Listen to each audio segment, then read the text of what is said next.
Thailand is called the Land of Smiles. This phrase appears on every tourist website, in every guidebook, in every advertisement for Thai resorts. It is believed that the smile is an innate national trait of the Thai people, part of their cultural code dating back almost to ancient times of Buddhist humility. In reality, the phrase Land of Smiles was born in the 1980s in the office of the Thai Tourism Authority as a marketing slogan to attract foreign tourists, and it is far less connected to actual Thai culture than it seems. By the end of this video, you will understand why that very smile, because of which Thailand became synonymous with a friendly country, is in fact far more complex, and that it can mean anything, from joy to extreme embarrassment and even barely restrained anger. Along the way, we will also debunk 29 more myths about Thailand, about its history, monarchy, Buddhism, cuisine, nature, and tourism industry, which mass culture repeats year after year without giving much thought to where they even came from. Myth 1. Thailand has always been called Thailand. Many tourists are convinced the name Thailand is ancient, that it has existed for centuries and reflects some kind of original, unchanging identity of the country. In reality, the official name Thailand, Pratet Thai, was only introduced in 1939 under the nationalist government of Field Marshal Plek Pibun Songkram and replaced the former name, Siam. The name change was part of a large-scale campaign to forge a unified Thai national identity. The authorities promoted the idea that the country belonged to ethnic Thais, not to the numerous Chinese, Malay, Lao, and Khmer communities that had historically populated its territory. The word Thai does indeed translate as free, hence the widely repeated phrase, land of the free. But this is more a later patriotic interpretation than an accurate etymology. After World War II, the country briefly reverted to the name Siam, and in 1949, it permanently fixed the name Thailand as its own. So the name known to the whole world today is just over 80 years old. It is younger than many grandparents still living today. The word Siam itself, by the way, was not an original self-designation either. It is believed to derive from a Sanskrit or Pali root, meaning roughly brown or dark, and most likely was originally used by neighbors and foreign traders, not by the inhabitants of the region about themselves. The name took hold in Western languages through Persian and Malay intermediaries, and then became fixed in European cartography and diplomacy for centuries. Curiously, the country's old name still lives on in English in unexpected places. Siamese cats and the expression Siamese twins. The latter, incidentally, is linked to the real conjoined twins, Chang and Ang Bunker, born in Siam in 1811 and later famous in the United States. A direct reminder of what the country was called before the nationalist reform of 1939.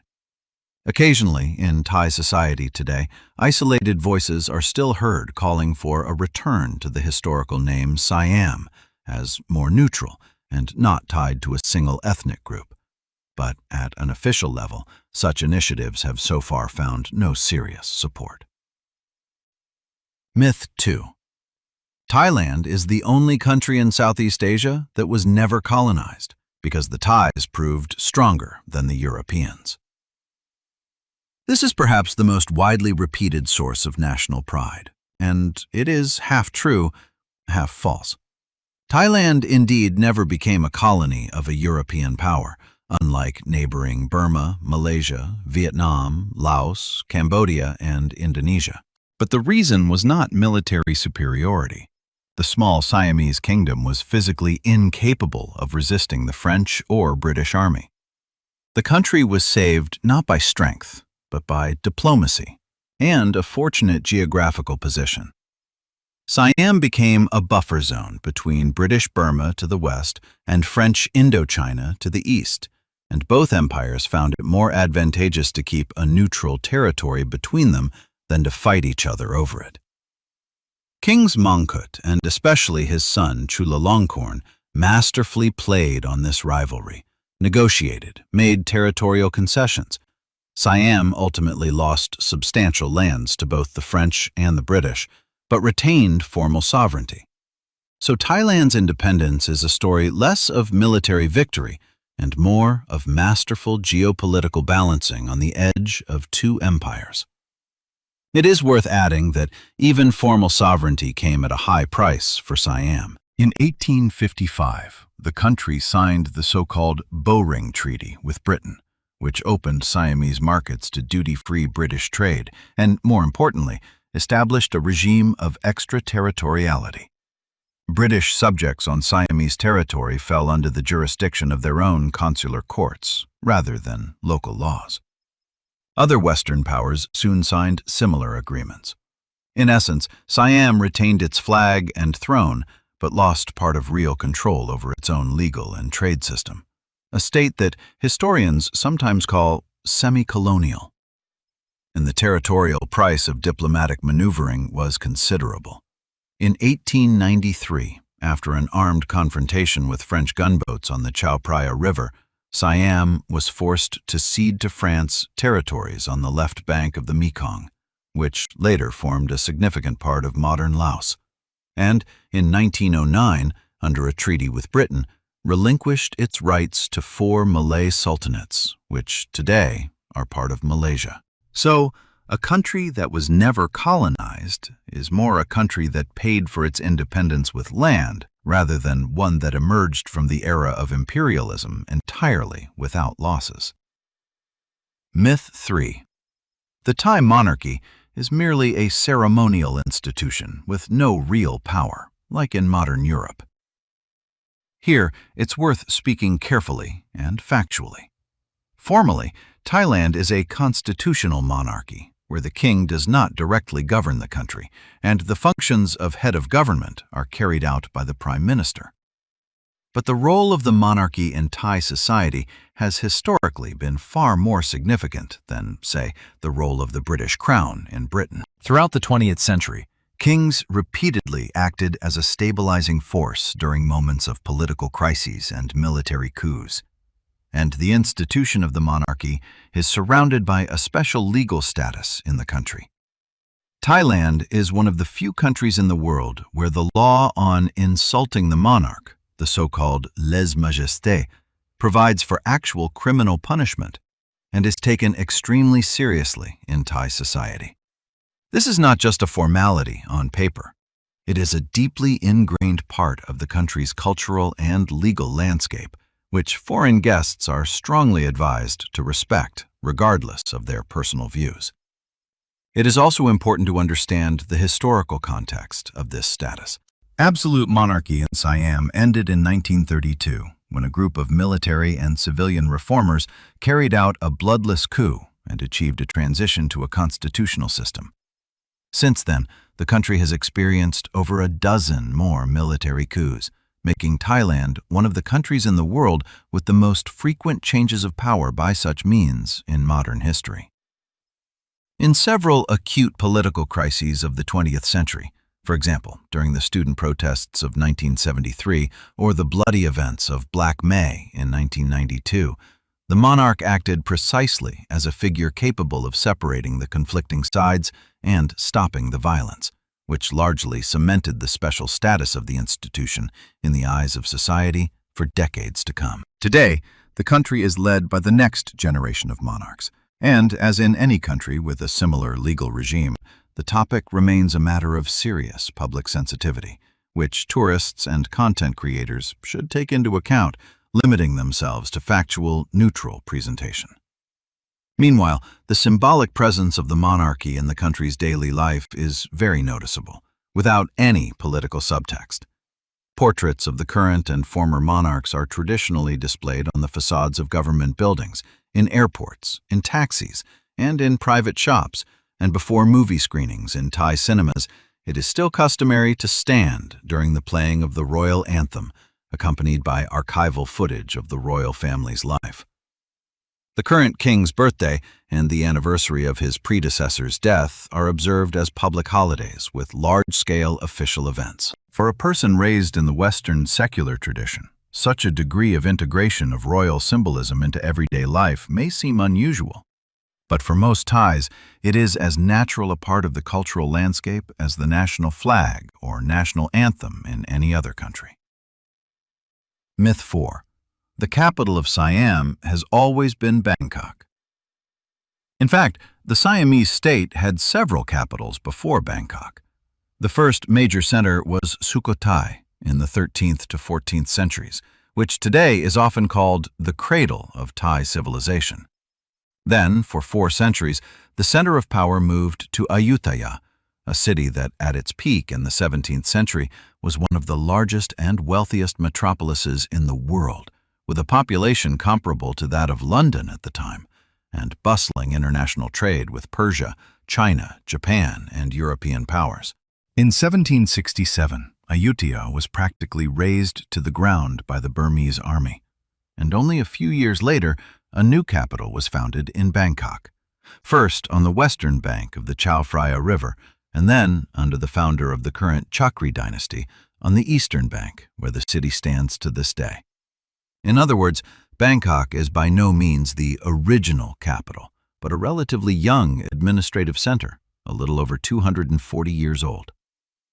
Each of these capitals had its own era of flourishing.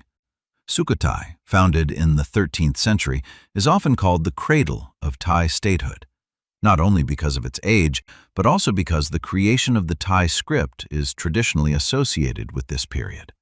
According to legend, the modern Thai alphabet was developed by King Ramkhamhaeng, who immortalized this on the famous stone stele, the authenticity and dating of which, however, remain a subject of scholarly debate among historians.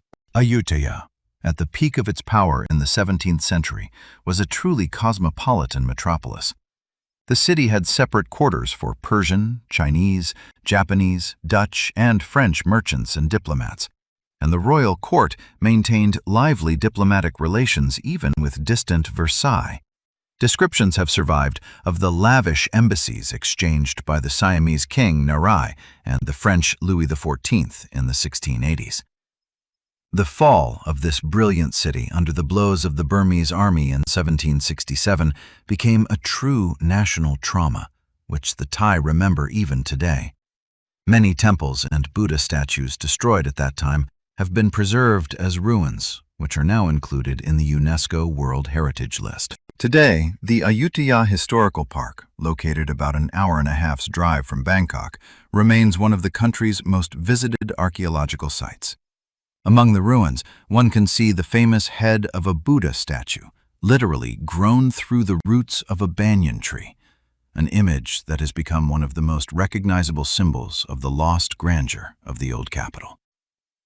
The Sukhothai Historical Park, in turn, is known for its characteristic architectural style of the stem lotus in the outlines of stupas and statues, which is considered the most original, least foreign-influenced expression of early Thai temple architecture, and radically differs from the later ornately decorated styles of Ayutthaya and Bangkok. Myth 5.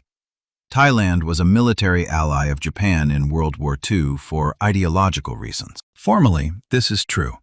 In 1941, after brief resistance to the Japanese invasion, the Thai government signed a treaty of alliance with Tokyo and even declared war on the United States and Great Britain. But the real picture is far more complex than the propagandistic cliché of Axis ally. Many Thai politicians viewed the alliance with Japan as a forced step to preserve at least some autonomy in a situation where Japanese troops had in fact already occupied the country's territory, and resistance meant certain military defeat.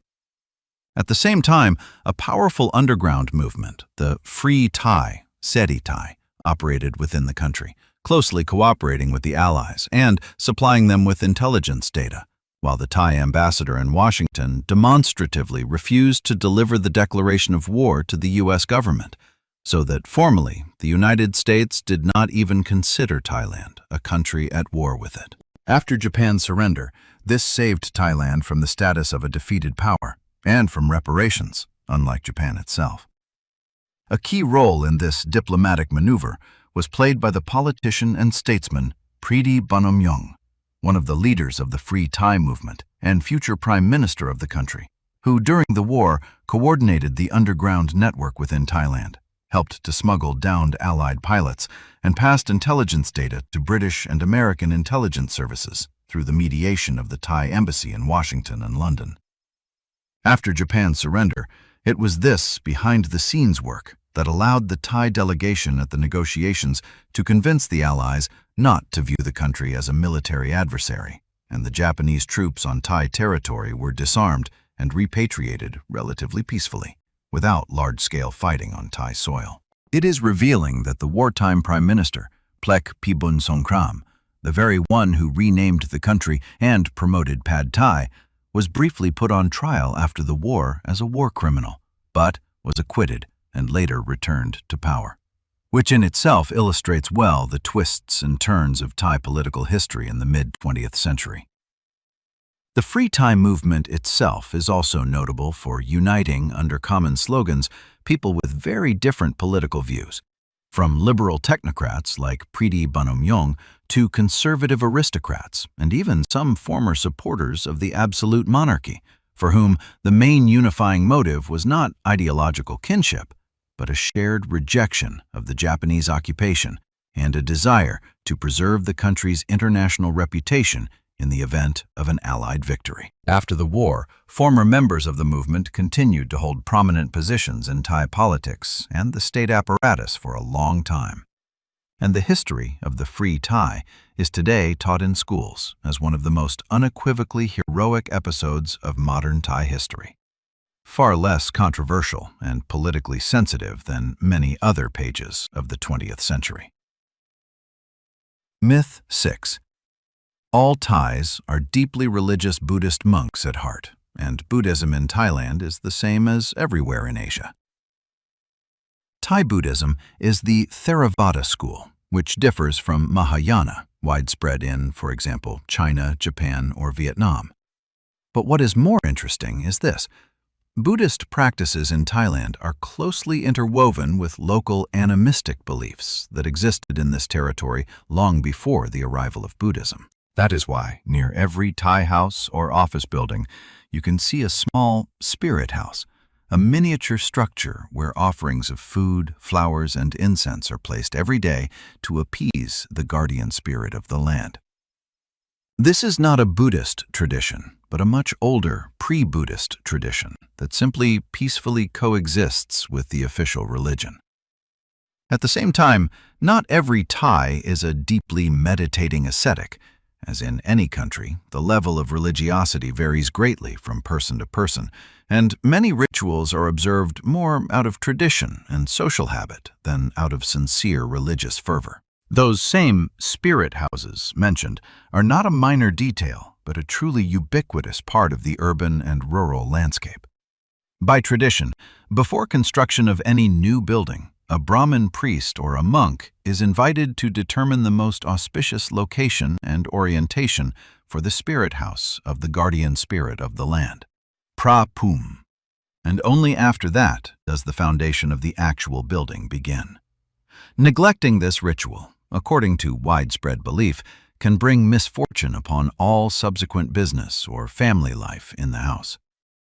Alongside this, there is a whole culture of amulets, small images of the Buddha or revered monks that Thais wear around their necks, collect, and sometimes buy for very significant sums, believing in their protective or luck-bringing power. In Bangkok, there are even entire markets specializing exclusively in trading such amulets, with their own experts in authenticity and pricing, almost like an antique market. Another everyday religious practice that a tourist can see literally at dawn in any Thai city is the morning almsgiving ritual, takbat. Monks in saffron robes go out onto the streets with metal bowls, and lay people line up along the sidewalk to put rice, prepared food, or small offerings into them, thereby, according to Buddhist teaching, accumulating their own religious merit. For many Thai men, temporary monasticism remains an important life ritual.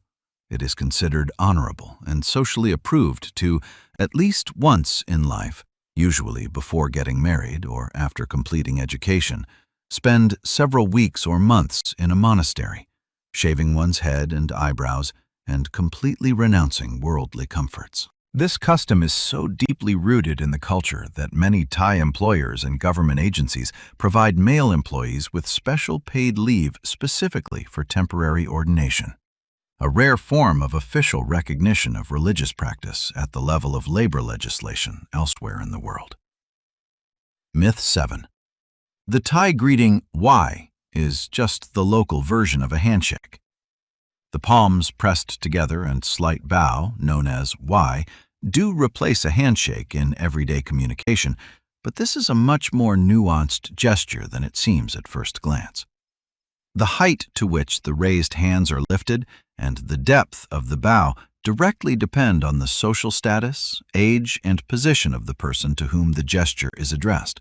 The higher the position, or older the interlocutor, the higher the hands are raised, up to the level of the forehead when greeting monks or members of the royal family. There is an unspoken but clearly understood by all Thais hierarchy of "why" forms, and making a mistake in it means accidentally showing disrespect or, on the contrary, excessive servility. A foreigner, by the way, does not necessarily have to bow in response to a "why" from a shop clerk or waiter. In the service sector, this gesture is often used simply as a polite greeting to a customer, and a "why" in return is not always expected. In Thai etiquette, several formally distinct levels of this gesture are distinguished. A greeting to a peer or a person of equal status is usually accompanied by hands pressed together at chest level with a slight nod of the head. When addressing a person noticeably older or higher in position, the hands are raised closer to the chin or nose with a deeper bow. And the most respectful form, with hands at the forehead and a low bow, is reserved for monks, images of the Buddha, and members of the royal family. There is also a reverse rule.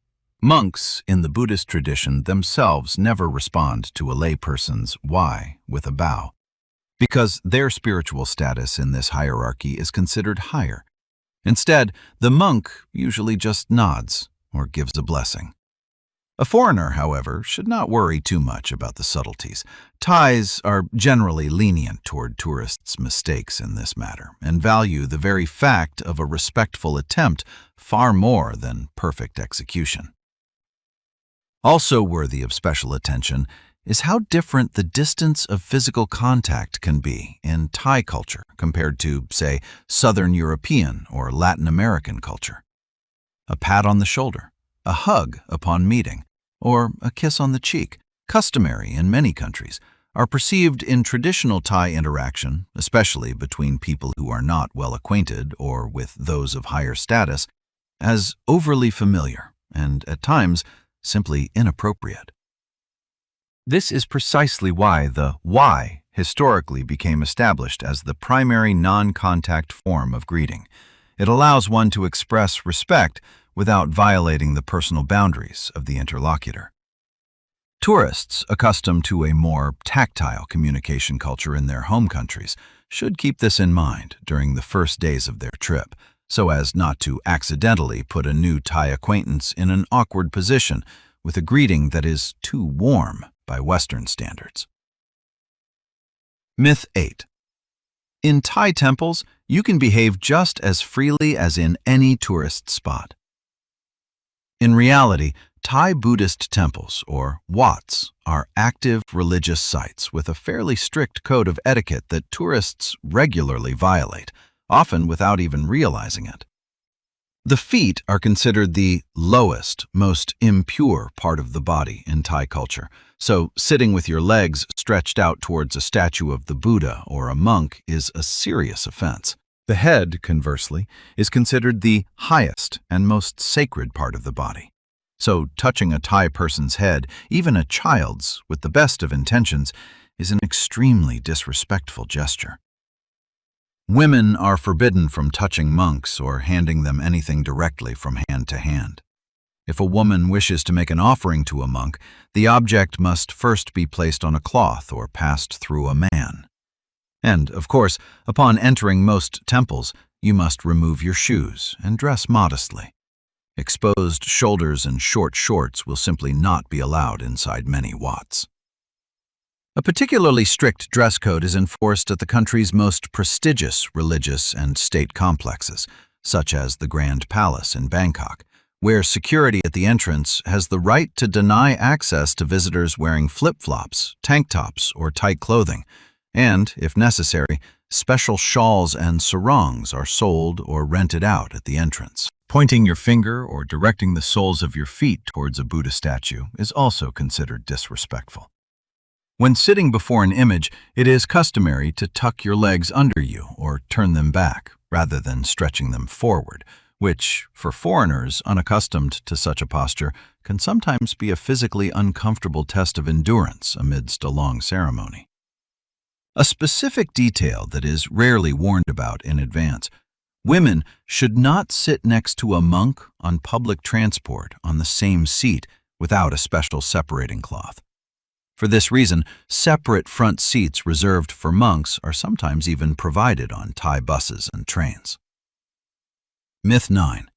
Ladyboys are a Thai form of transvestite show for tourists, invented by the entertainment industry. In reality, Thai society has historically recognized a broader spectrum of gender identity than is customary in many Western cultures. The Thai language has a distinct established concept of katoi, which existed long before the emergence of the tourism industry and the show programs that became famous worldwide. Katoi are transgender women who form a noticeable and generally socially recognized part of Thai society, working in a wide variety of fields, from medicine and education to sports and, indeed, the entertainment industry.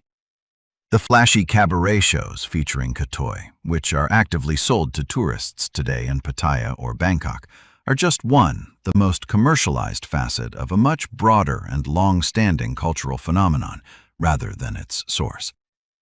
At the same time, it is important to avoid another extreme, presenting Thai society as some sort of problem-free paradise of gender tolerance. Despite the cultural recognition of katoi, official legal recognition of a gender marker change in documents did not exist in Thailand for a long time, and labor and social discrimination in a number of areas remains a real problem that is actively raised by local human rights organizations. The annual Miss Tiffany beauty pageant, in which only katoi participate, has long become a notable national media event and a kind of showcase for the community. But outside the entertainment and show business industries, many katoi still face a limited range of accessible professions and prejudiced attitudes from employers. In other words, visibility and cultural recognition are not yet the same thing as full legal and social equality. And the discussion on this matter within Thai society continues. It is also noteworthy that the perception of katoi within Thai society itself is far from uniform and varies significantly depending on generation, region, and social environment.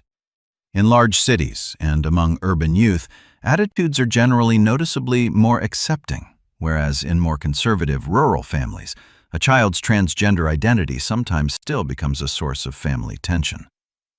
The situation is also gradually changing at the legislative level. In recent years, the Thai Parliament has considered and promoted a number of initiatives aimed at expanding legal protection for the LGBT community, including the right to same-sex partnership, making Thailand one of the most progressive countries in Asia on this issue compared to many of its neighbors in the region, where such topics remain taboo or are directly prosecuted by law. Myth 10. The elephant is just a beautiful symbol of Thailand on souvenirs, like the panda in China. The elephant in Thai culture is not just a decorative symbol, but a figure with deep historical and religious significance. White elephants were traditionally considered the property of the king and a sign of his legitimacy and good fortune. The more white elephants a monarch had, the more blessed his reign was considered. Elephants were used for centuries in military purposes, as a kind of ancient tanks carrying archers and spearmen, as well as in logging and cargo transport until the mid-20th century.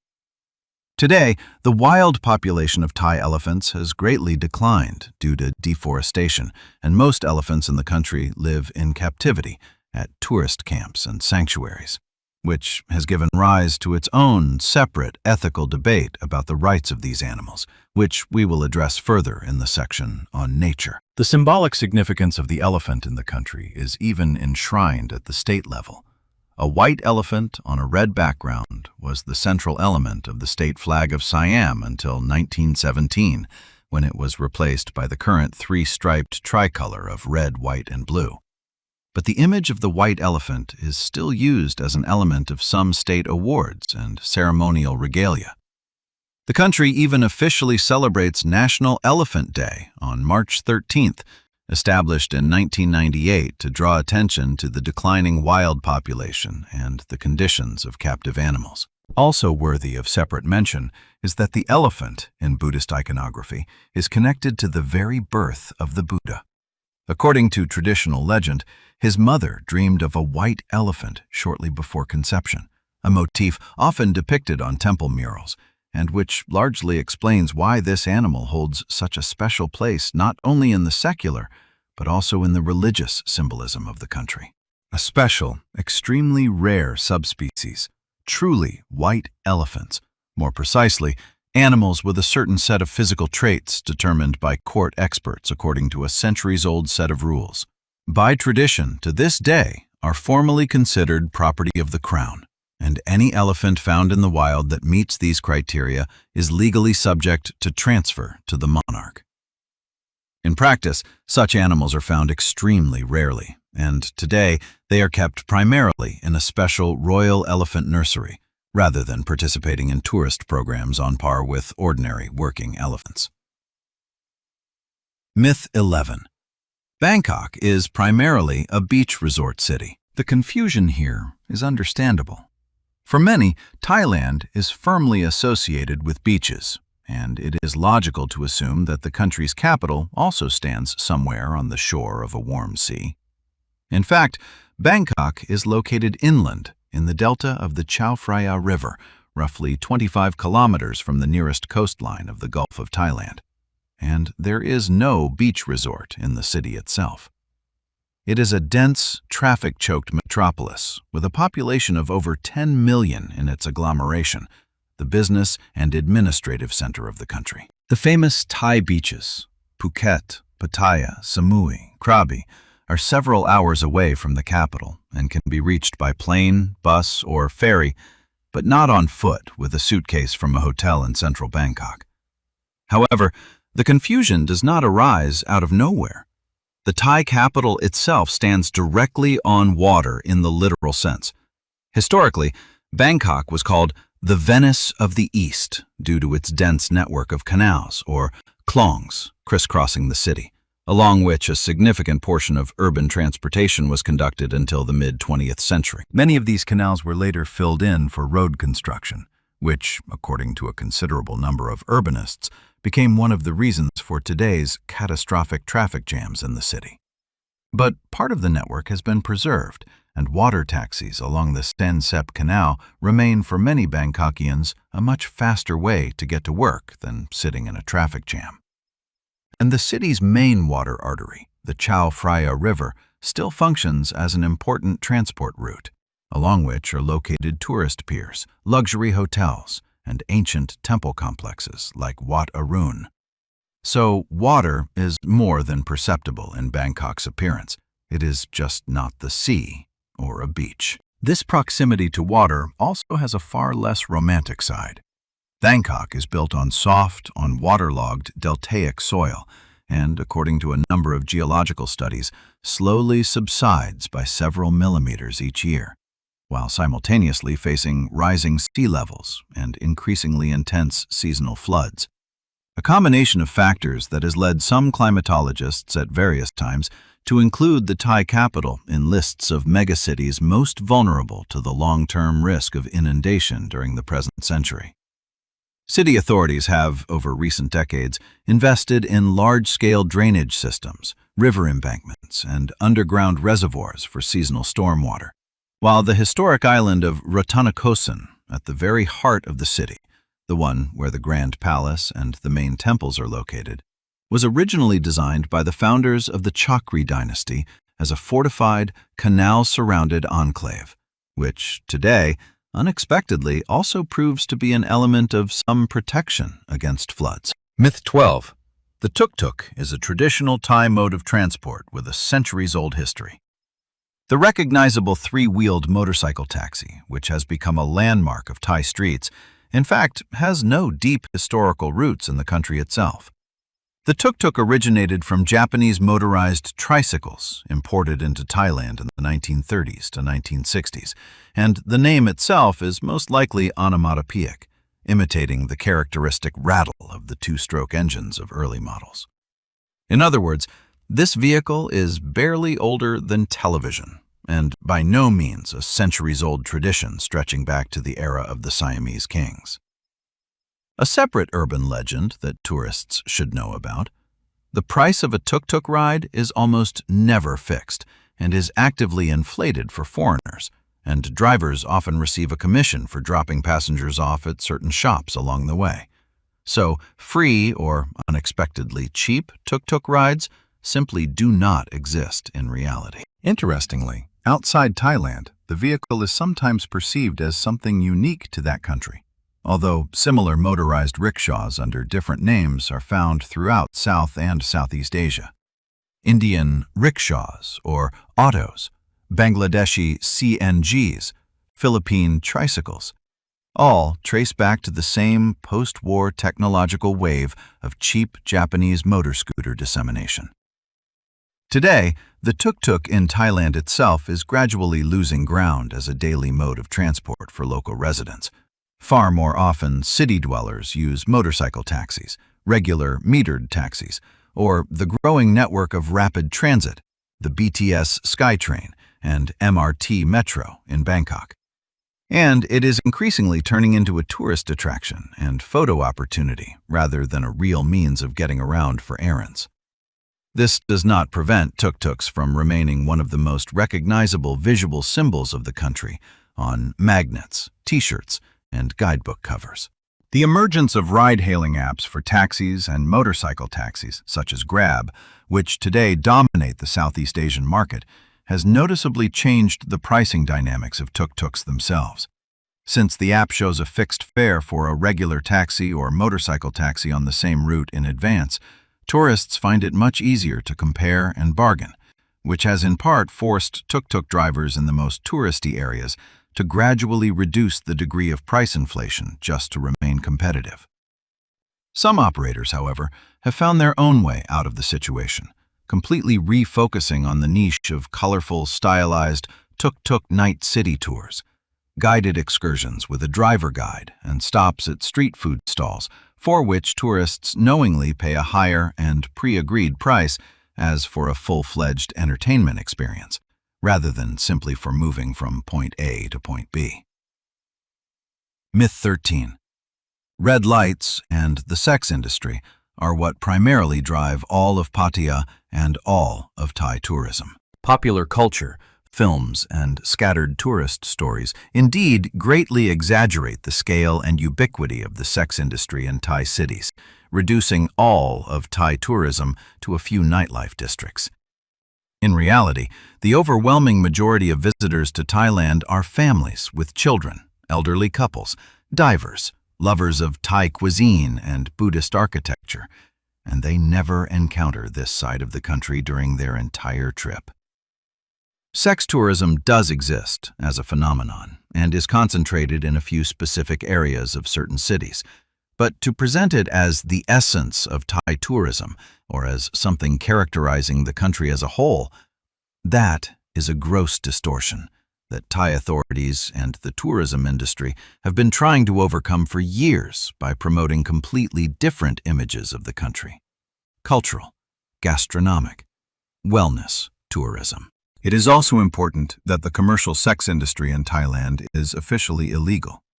Prostitution has been banned by Thai law since 1960, although in practice, law enforcement is extremely inconsistent, and the industry itself has long moved into a semi-formal, poorly regulated gray zone, which creates its own set of problems. From the absence of labor and medical guarantees for workers in this sector to vulnerability to exploitation and human trafficking, for which Thai authorities are regularly criticized by international human rights organizations. Geographically, the phenomenon is also far more localized than is commonly assumed in popular culture. It is concentrated in a few specific districts of Bangkok, Pattaya, and Phuket, oriented primarily toward a certain segment of foreign tourists, whereas the vast majority of the country's territory, including most resort towns and nearly all northern provinces, has no connection to this industry in everyday tourist life. Over the past decades, Thai authorities have consistently invested in rebranding the country's international image, precisely in order to move away from such associations.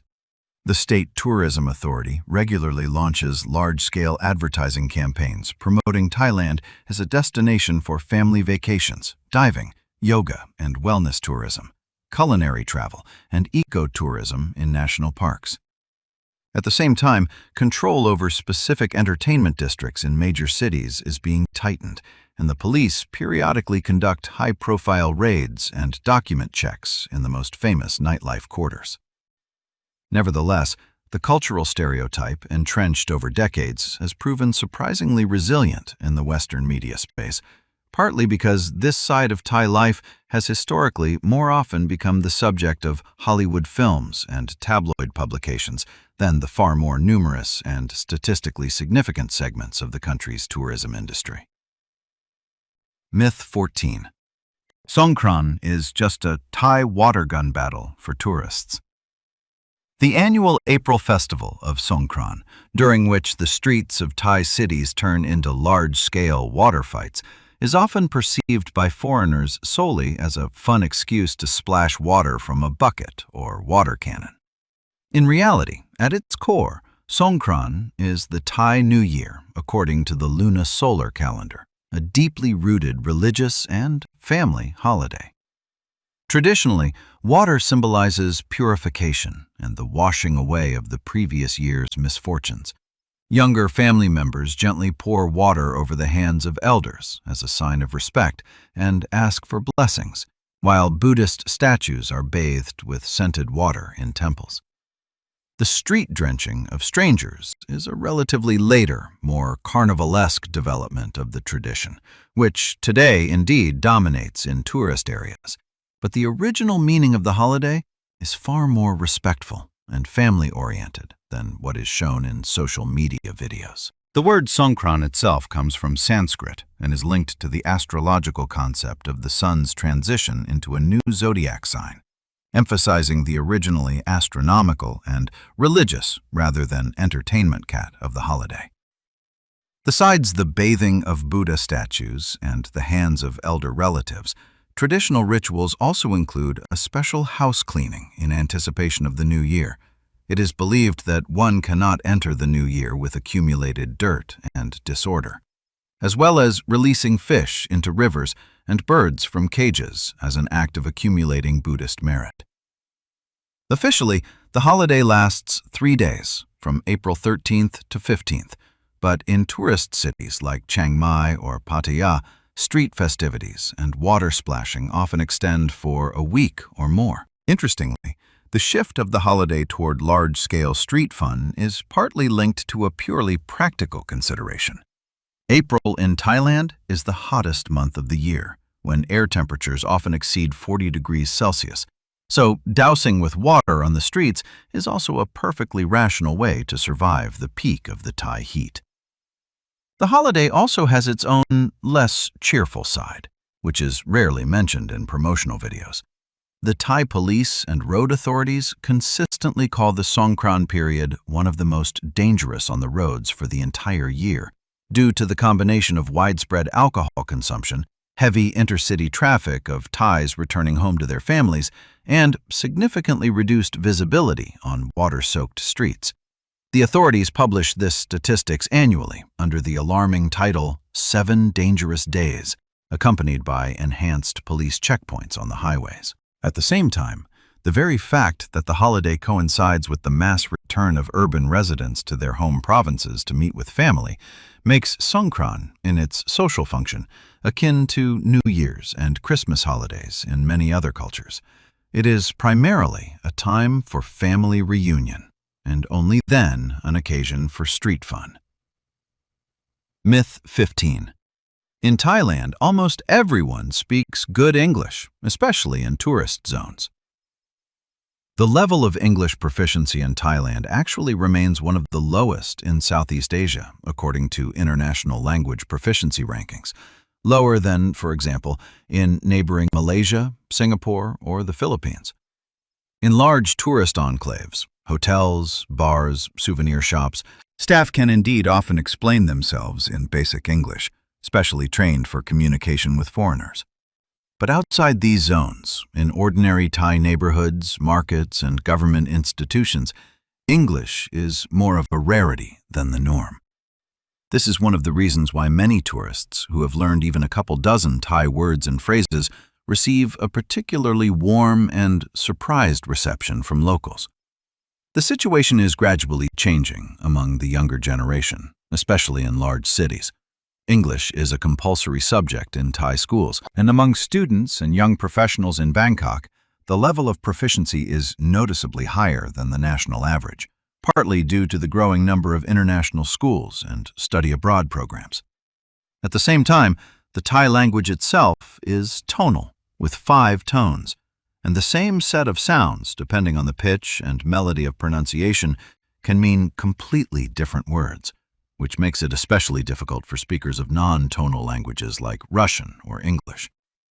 That is why even tourists who conscientiously learn a few phrases from a phrasebook often find that they are not understood on the first try, not because of poor memory, but because of an incorrect tone, which, for the Thai ear, changes the meaning of what is said almost beyond recognition. It should also be understood that Thai language in travel guides usually means exclusively the Central Thai dialect, spoken in Bangkok and taught in schools throughout the country as the official literary standard. In reality, different regions of the country use their own, quite distinctive regional languages in everyday life. Isan in the northeast, close to Laos, Kham Muang in the north, around Chiang Mai, and the southern Pak Thai dialect. All 3 differ from Central Thai in pronunciation, vocabulary, and partly grammar to such an extent that speakers of these dialects from different parts of the country sometimes have difficulty understanding each other without switching to the official literary language they learned at school. For a tourist, this detail remains virtually invisible, since staff in the tourism sector universally use Central Thai. But it shows well how conditional the concept of linguistic homogeneity is when applied to a country of 70 million people. Myth 16. Pad Thai is an ancient, centuries-old Thai dish.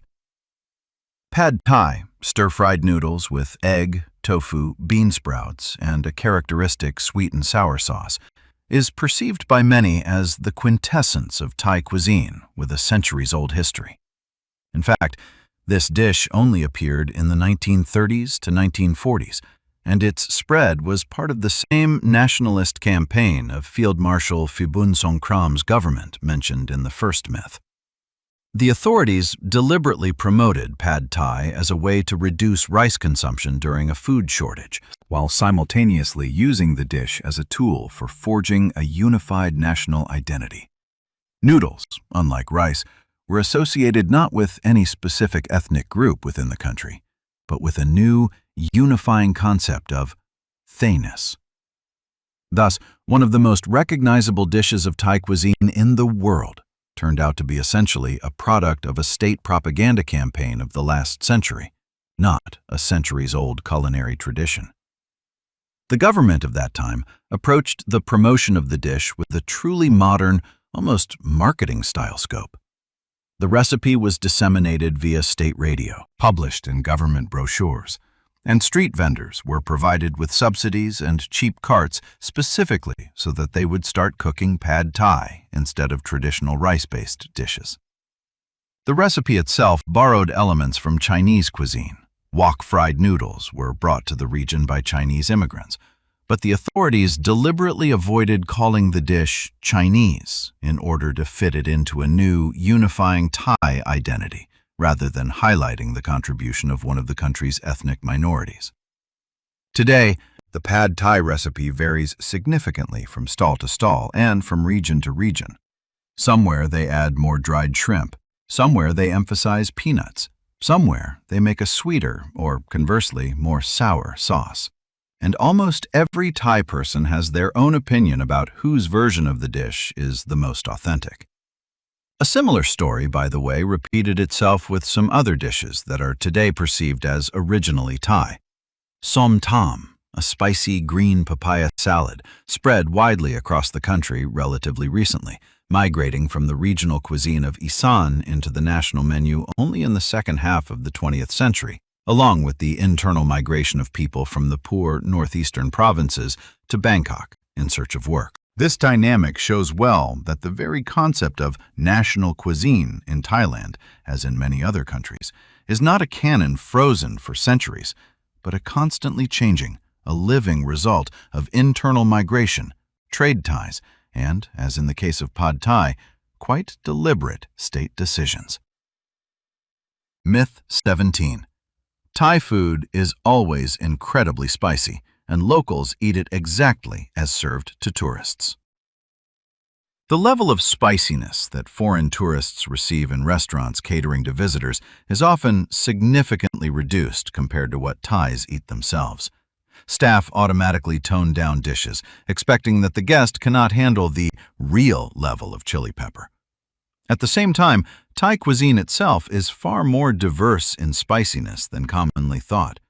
The regional cuisine of the country's northeast, Isan, is indeed intensely spicy, while the cuisine of the north or south can be much milder and rely on other flavor accents: sourness, sweetness, fermented sauces. A universal Thai level of spiciness simply does not exist.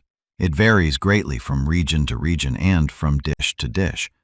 The cuisine of Isan in the northeast of the country, truly renowned for its particularly intense spiciness, historically developed in a relatively poor agricultural region, where hot chili pepper and fermented sauces served as a practical way to make simple, repetitive food based on sticky rice more varied and appetite-stimulating, and at the same time to extend the shelf life of ingredients in a hot climate without refrigeration. Northern cuisine, formed around Chiang Mai, in contrast, was notably influenced by neighboring Myanmar and Laos and emphasizes milder herbal flavors and fermented seasonings without excessive spiciness.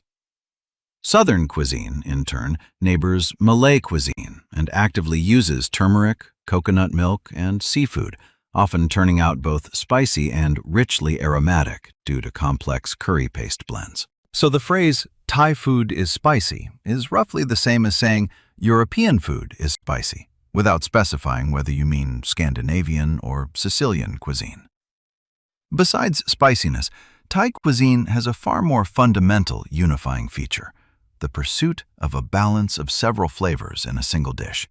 Spicy, sour, salty, sweet, and, much less frequently described in the Western culinary tradition but extremely important for Thais, the taste of umami, a rich, savory note.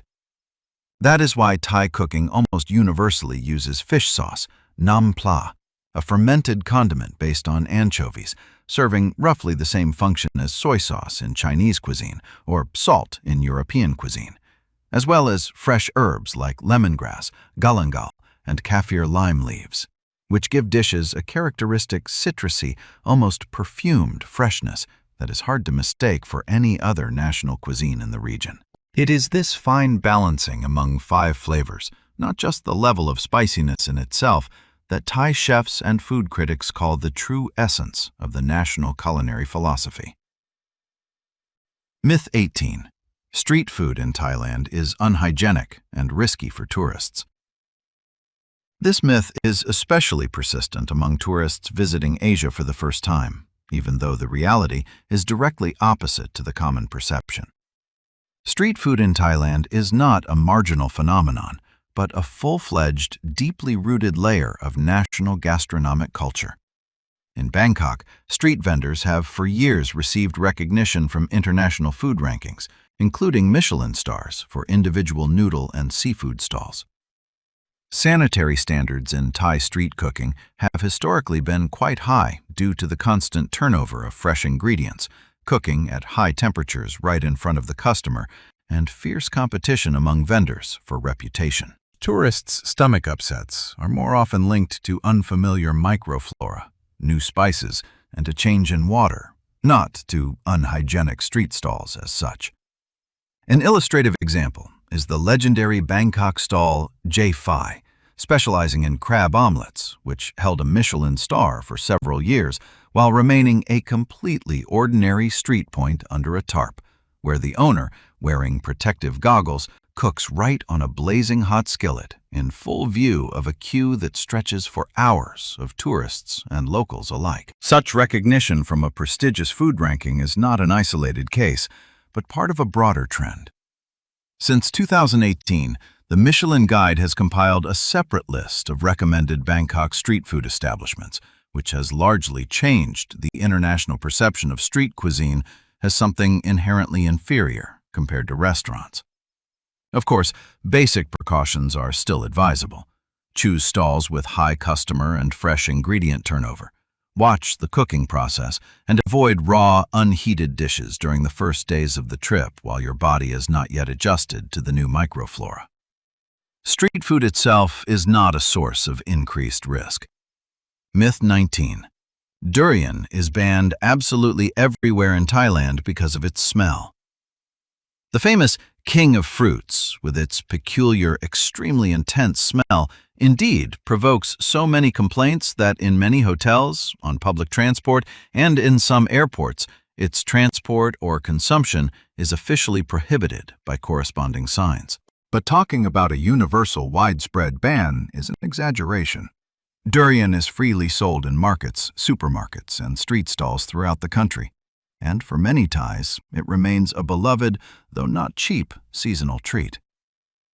The bans concern specific enclosed spaces with poor ventilation, where the sharp smell can linger for a long time, absorbing into upholstery and the air, and not the fruit itself as such. The chemical composition responsible for this specific aroma is indeed unusual. Researchers count several dozen volatile compounds occurring simultaneously, including sulfur-containing substances similar to those that give onions and garlic their smell, which creates that very sharp, multi-layered bouquet that some find repulsive and others genuinely appetizing. In Thailand itself, there is a whole hierarchy of durian varieties by price and quality. The montong variety is considered one of the most prized for its dense, creamy flesh and relatively restrained smell, while rarer and more expensive varieties can be sold at specialized fruit markets for prices comparable to delicacies. The durian season, like the mango season, is time-limited.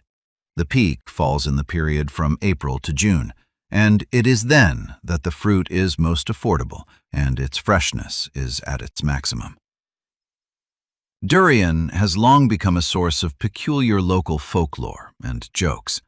There are many stories, often exaggerated in tourists' retellings, about how the smell of a fruit forgotten in a hotel room or car cabin had to be aired out for days. And on some Asian airline flights, its transport in carry-on luggage is directly prohibited by a specific clause in the rules. At the same time, in Thai culture itself, the attitude towards durian is much less dramatic and rather affectionately ironic. There is a local saying that durian smells like hell but tastes like heaven, reflecting precisely that contradictory reputation which has made the fruit both a source of national pride and a constant source of anecdotes about the reactions of unsuspecting foreign guests. Myth 20. Mango with sticky rice is a dish that can be tried in Thailand year-round in its fresh form. This dessert combination of sweet, sticky rice, fresh mango, and coconut sauce is one of the most recognizable symbols of Thai cuisine for foreigners, and many tourists expect to find the freshest mango on the stalls at any time of year. In reality, the Thai mango season is strictly limited, mainly falling in the period from March to June, when the fruit is sweetest, most aromatic, and most affordable. During the rest of the year, the dish is either made from lower quality, imported or frozen mango, or it simply becomes significantly more expensive.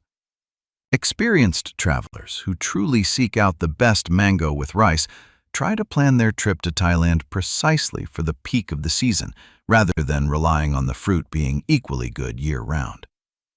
The mango variety also matters. For this dessert, not just any mango is traditionally used, but a specific yellow variety called Nam Dok Mai, distinguished by its particularly tender, sweet, and almost fiber-free flesh, unlike, say, green mango, which in Thai cuisine is more often used for spicy salads like som tam. The sticky rice itself also requires a special technique. Unlike regular rice, it is not boiled in water but soaked for a long time and then steamed, after which it is mixed with sweetened and salted coconut milk to achieve a characteristic sticky but not mushy texture. In season, this dish can be found literally on every corner and at street stalls for a very reasonable price, whereas in the off-season, it often moves exclusively to the menus of tourist-oriented restaurants, where it costs significantly more. The dish, by the way, also has a whole range of regional and creative variations that foreign guests rarely know about. In some restaurants, mango is served not only with a sweet, but also with a salty version of coconut sauce for a contrast of flavors.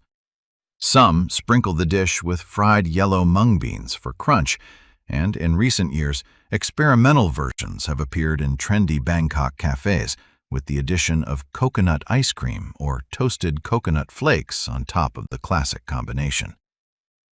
At the same time, traditionalists often insist that the truly authentic taste can only be experienced at roadside stalls, where the rice is prepared fresh in small batches right before serving, rather than being kept pre-cooked throughout the day, as is sometimes done in places geared towards large tourist flows.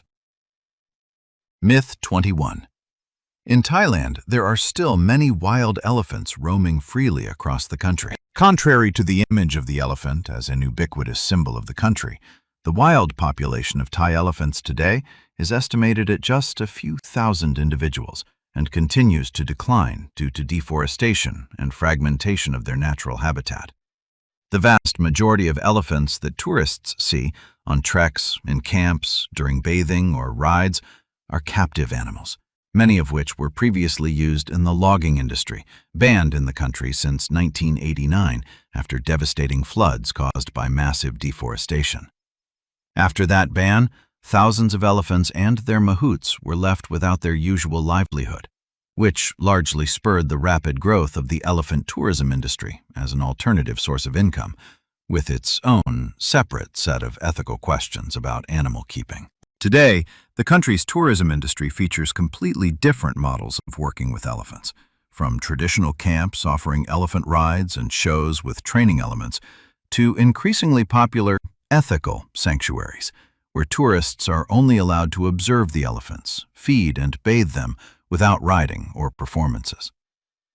International animal protection organizations have in recent years been running an active campaign for a complete ban on elephant rides, pointing out that the process of habituating a young animal to work with humans traditionally included quite harsh training methods, and more tour operators and guidebooks recommend choosing sanctuaries of the observation type. At the same time, the mahouts themselves and their families often point out that an abrupt, immediate closure of the entire industry would leave thousands of people and the animals themselves without a means of subsistence, as their upkeep is very expensive. So the real debate in the country today is more about the gradual transformation of the industry rather than its total shutdown. For travelers who want to be sure that the camp they choose truly adheres to more humane practices, Ethical tourism specialists advise paying attention to specific signs: the absence of metal bullhooks, ankuses, and chains in open view, the presence of a sufficiently large area for the animals to move freely, the absence of circus acts in the program, such as painting with the trunk or playing football, and the willingness of the staff to openly and thoroughly explain the origin of each individual elephant and its living conditions. Growing demand from a more informed segment of foreign tourists over recent years is gradually changing the very business model of the industry from the inside, not through bans and activism, but through a simple economic mechanism. Establishments focused exclusively on an observational format of interaction with animals consistently show greater visitor numbers and better reviews among a certain segment of travelers than the more traditional camps of the old style. Myth 22. Tiger temples in Thailand are places where Buddhist monks have lived peacefully side by side with wild tigers for centuries. The most famous of such sites, the Tiger Temple in Kanchanaburi province, indeed for a long time positioned itself exactly that way, as a place of spiritual harmony between humans and predators, where tourists came to have their photos taken next to the animals. However, investigations by animal protection organizations and journalists over many years gathered serious evidence of improper treatment of animals at such sites, which ultimately led to a large-scale official inspection in 2016 and the closure of the most notorious temple. Today, international animal protection organizations strongly advise tourists to avoid such attractions involving direct physical contact with wild predators, and instead to choose certified sanctuaries and rehabilitation centers that operate according to completely different, much stricter standards. After the closure of the Tiger Temple, the animals kept there, numbering over 140 individuals, were handed over to the care of the State Department of National Parks, which in itself became one of the largest such operations for relocating wild predators in the country's history. The story of the temple also spurred a broader discussion about so-called visual wildlife tourism in general, photographing with tigers, gibbons, bear cubs, and other exotic animals, which exists in various forms across Southeast Asia and often conceals far from humane conditions for keeping and breeding animals out of tourists' sight. Today, major international responsible tourism associations recommend focusing on certified sanctuaries that adhere to the principle of non-interference and minimal physical contact, and to approach with caution any facilities where they offer direct contact or joint photographs with wild predators for an additional fee. Meanwhile, the wild population of Indo-Chinese tigers in Thailand itself remains extremely small and is concentrated mainly in several protected reserves in the western part of the country, including the Huai Kakeng complex, which is also listed as a UNESCO World Heritage Site. In recent years, cautious but steady growth in numbers has been recorded there thanks to enhanced anti-poaching protection and the restoration of the ungulate population, which serves as the primary prey for these predators. For most tourists, seeing a truly wild tiger in its natural habitat remains an extremely unlikely event, requiring a specialized multi-day safari with experienced naturalists, a far more realistic and ethically preferable way to encounter these animals. Myth 23. Thailand was hit by a catastrophe from which the country's coast never recovered. In December 2004, a powerful underwater earthquake off the coast of Indonesia triggered a devastating tsunami that affected the coasts of several Indian Ocean countries, including the western coast of Thailand, primarily the provinces of Phang Nga, Krabi, and the island of Phuket. This event became one of the largest natural disasters of the early 21st century and led to massive human losses and destruction in coastal tourist areas. Since then, Thailand has established a tsunami early warning system, updated building codes for coastal hotels, and the memory of what happened is today reflected in memorials on Phuket and in Krabi. Contrary to concerns that sometimes still arise among potential tourists, all the affected areas of the country have long since been restored, are actively developing, and remain among the most popular resort destinations in the world. The tragedy of 20 years ago does not define the present-day appearance of these places. One of the main practical lessons learned from the events of 2004 is the International Tsunami Warning System in the Indian Ocean, created through the joint efforts of the region's countries with the support of UNESCO and put into operation as early as 2006. Today, it includes a network of seabed seismic sensors and buoys capable of detecting signs of a forming wave and transmitting a warning to coastal services within minutes, something that simply did not exist in 2004. Along the affected coast of Thailand, warning sirens and informational signs for evacuation routes have now been installed, and hotel staff regularly undergo relevant training.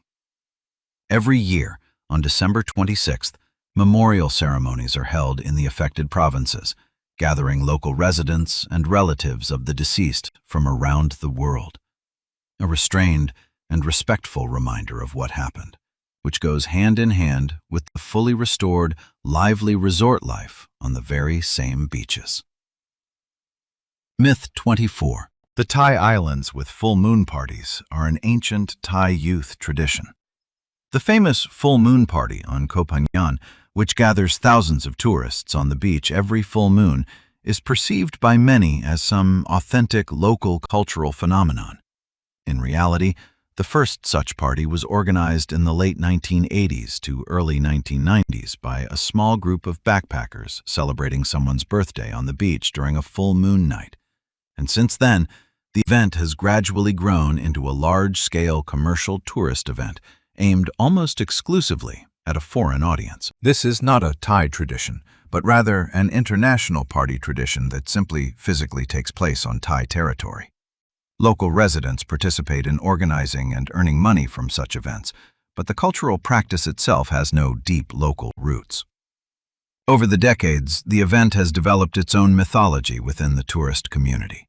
Today, the full moon party gathers, according to various estimates, from 10 to 30,000 people in a single night, depending on the season, making Koh Phangan one of the main centers of youth party tourism in all of Southeast Asia, with a derivative industry of bars, hostels, and satellite parties held in the days before and after the full moon itself. Local authorities have repeatedly introduced additional safety measures and restrictions after a series of accidents involving alcohol consumption and swimming while intoxicated, including enhanced beach lighting and the presence of rescue services. Many Thais on the island itself, by the way, earn much more from the event as organizers, bar owners, and taxi drivers than as direct participants in the party itself. For the local population, it is primarily a seasonal source of income, not part of their own cultural calendar. The success of the full moon party has also spawned a whole wave of imitations across the island and beyond. Today on Koh Phangan, they also hold a half-moon party in the middle of the monthly cycle, as well as a themed black moon party with fluorescent body painting under ultraviolet light, aimed at tourists who did not manage to attend the main event. Similar large open-air party events have since appeared on other Thai islands oriented toward youth tourism, which together have formed a distinct, recognizable segment of the Thai tourism industry, the Island Party, which for many young foreign travelers today is as strongly associated with Thailand as gilded temples or a plate of pad thai, even though neither phenomenon existed in such a form just half a century ago. Myth 25.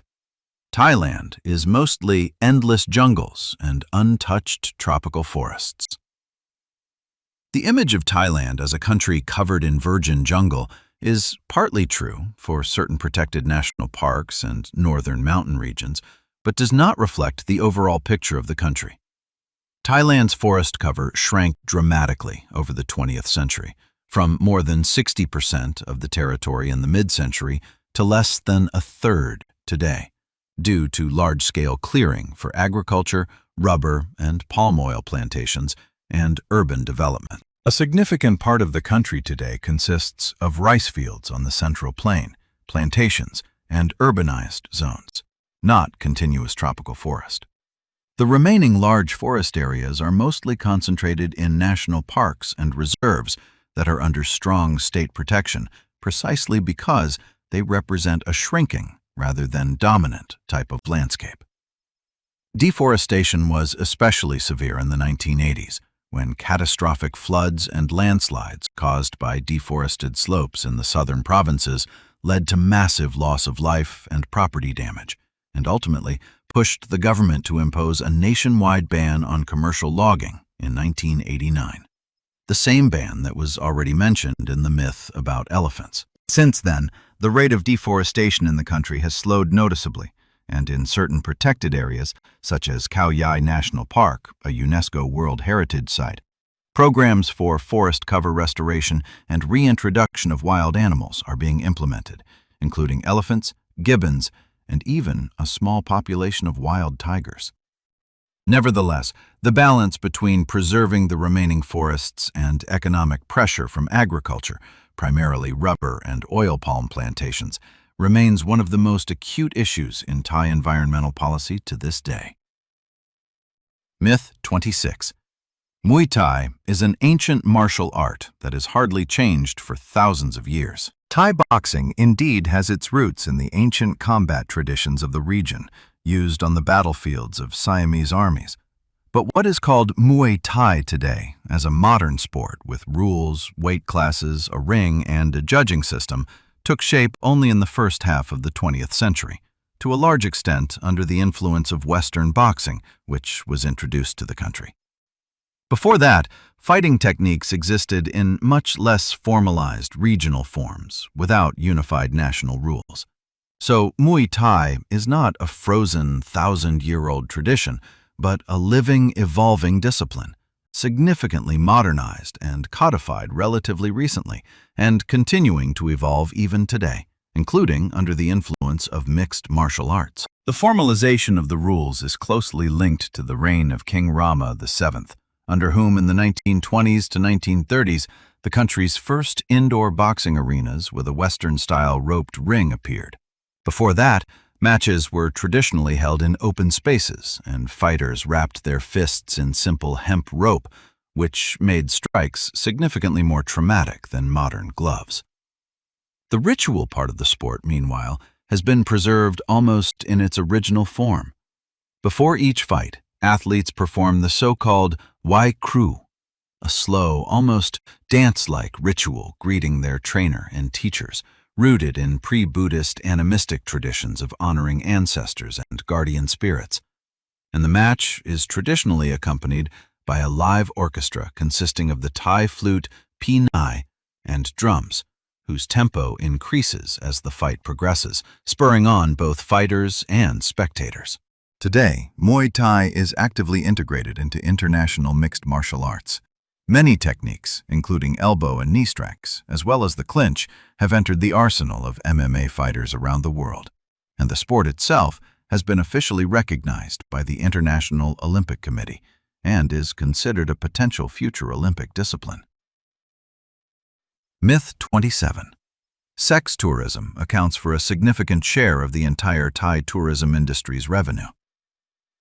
Returning to the topic raised in the section on modern life, it is worth looking at it now from an economic perspective. According to estimates by international tourism industry researchers, the main flow of tourism revenue in Thailand is formed by completely different segments: beach and wellness tourism, gastronomic tourism, cultural and historical attractions, business and conference tourism, as well as the rapidly growing segment of medical tourism.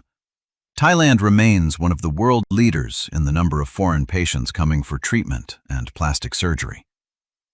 The sex industry does exist and generates revenue in several specific locations, but presenting it as the main or any dominant source of the country's tourism revenue is a statistically unjustified simplification that reflects Western cultural stereotypes about Thailand more than the actual structure of the industry. Far more indicative for understanding the real structure of inbound tourism are the figures on the origin of the guests themselves.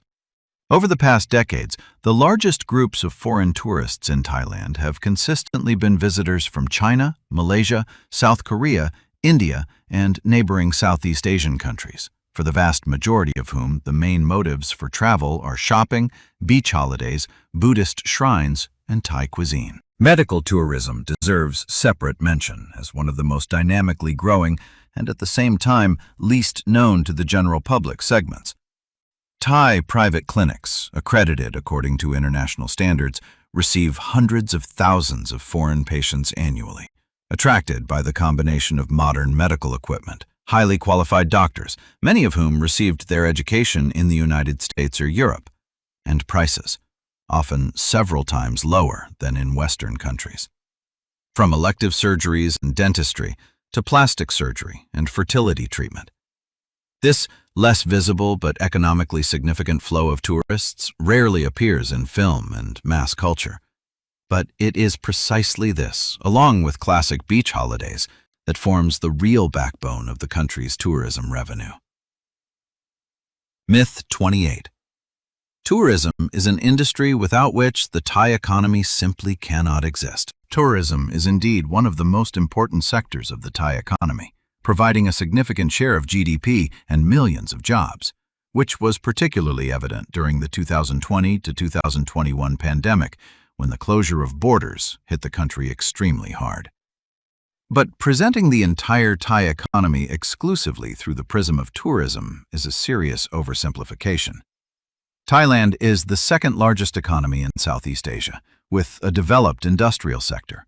The country is among the world's largest producers of automobiles and auto components, electronics and hard drives, and also remains one of the world's leading exporters of rice and other agricultural goods. Tourism is a prominent and vulnerable, but far from the only pillar of the Thai economy. The country's industrialization is largely linked to a deliberate state policy of attracting foreign investment, begun as early as the 1960s to 1970s. Today, in the industrial zone of the Eastern Seaboard, known as the Eastern Economic Corridor, factories of the world's largest automakers are located, including Japanese, American, and Chinese concerns, which is why Thailand is often called the Detroit of Asia. The country ranks among the top in the world for pickup truck production and is a key link in global auto component supply chains. No less significant is the agricultural sector. In addition to its status as one of the world leaders in rice exports, Thailand remains the world's largest exporter of natural rubber and holds high positions in supplies of sugar, canned seafood, and tropical fruits. The coronavirus pandemic became a painful reminder of the vulnerability of excessive dependence on one industry. When borders closed and inbound tourism practically zeroed out for 2 years, it was precisely the diversified industrial and agricultural base that allowed the Thai economy to avoid an even more catastrophic downturn, although millions of workers in the tourism sector still found themselves in an extremely difficult situation during that period. Since then, the Thai government and the country's tourism industry have noticeably revised their development strategy, increasingly betting not only on the number of arriving tourists, but also on their average spending capacity. In particular, promoting the destination as a place for long-term stays by digital nomads and remote workers, facilitated by the introduction of special long-term visas, as well as strengthening positions in the premium and wellness tourism segments. The recovery of tourist flows after the pandemic was uneven across countries of origin of guests, which prompted officials to more consciously diversify the industry's dependence on any one specific market. A lesson that, in part, echoes the broader logic of economic diversification, which was discussed in relation to the industry and agriculture of the country as a whole. Myth 29. The slogan, "Land of Smiles," reflects that Thais smile more and more sincerely than residents of other countries. Returning to the hook with which this video began, the very idea that Thais smile more in some measurable sense is not supported by anything other than marketing rhetoric. What is truly true is that in Thai culture there is a much broader and more nuanced spectrum of meanings of the smile than in most Western cultures, where a smile almost always signals joy or friendliness. Thais have separate, recognizable types of smiles for a wide variety of situations. a polite smile at a minor awkwardness, an apologetic smile at a mistake, a smile hiding irritation or even anger in a situation where direct confrontation is considered socially unacceptable, and, of course, a sincere smile of joy.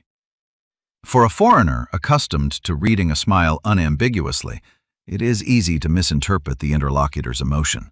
And it is precisely this ambiguity, and not some innate joyfulness of the nation, that is the real cultural feature behind the slogan. Linguists and anthropologists who have studied Thai nonverbal communication count up to a dozen separate, culturally recognizable types of smiles, each of which has its own colloquial name.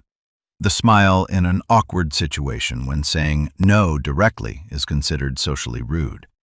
The polite, formal smile upon first meeting, the condescending smile of an elder towards a younger person, and even a special, slightly strained smile with which a Thai may react to outright offensive or aggressive behavior of a foreigner instead of entering into open conflict.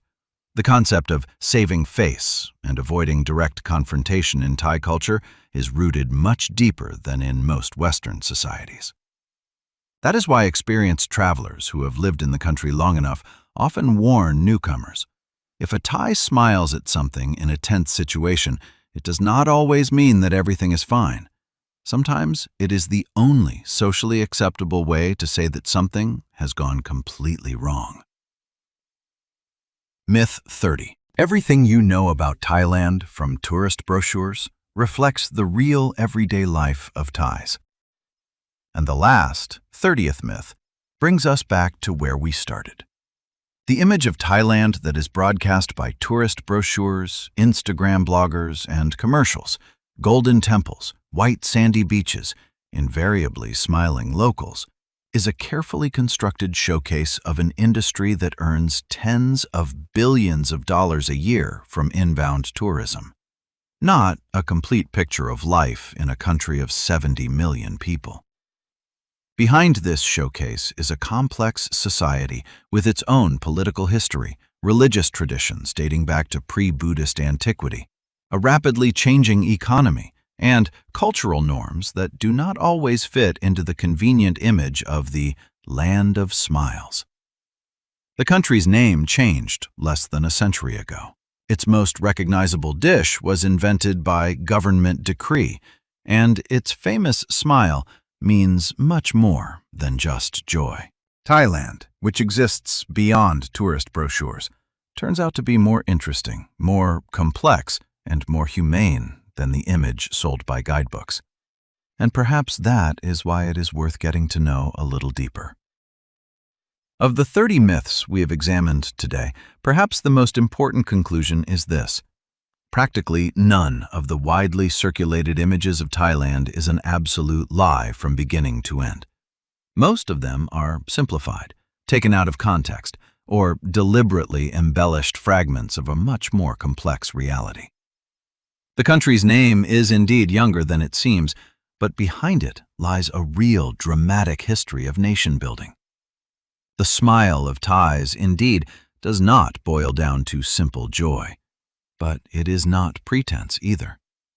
It is simply a richer, more finely tuned cultural language of emotions than foreign guests are accustomed to reading. And the country that tourist brochures reduce to beaches, temples, and street food, in fact, turns out to be an ancient kingdom with a multi-layered, sometimes painful history, a dynamically developing modern economy, and a society continuing to seek a balance between preserving traditions and rapid change. If this video made you look at the familiar image of Thailand a little more closely, perhaps it is worth digging just as deep into the myths about other countries, which we will still tell about.